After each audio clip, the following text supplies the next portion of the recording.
যেমন আমাদের সমাজে একটা প্রবাদ আছে, ভরা পেটে ফল খালি পেটে জল। হ্যাঁ, এরপরে কিন্তু দুটো লাইন ছিল, ভরা পেটে ফল খালি পেটে জল, দলে দলে হসপিটালে চল, এরপরে শ্মশান ঘাটে চল।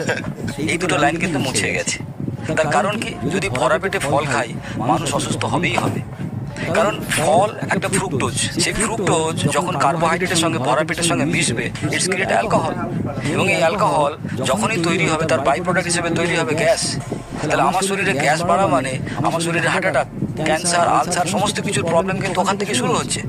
তাহলে আমি যদি ভরা পেটে ফল খাই তাহলে আমাকে ডেফিনেটলি হসপিটালে যেতেই হবে, ডেফিনেটলি শরীর খারাপ হবে।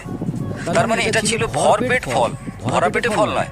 তাহলে এরকম বহু প্রবাদ আমাদেরকে রোজ অসুস্থ করে, ভুল শেখাচ্ছে। ভুল শেখাচ্ছে।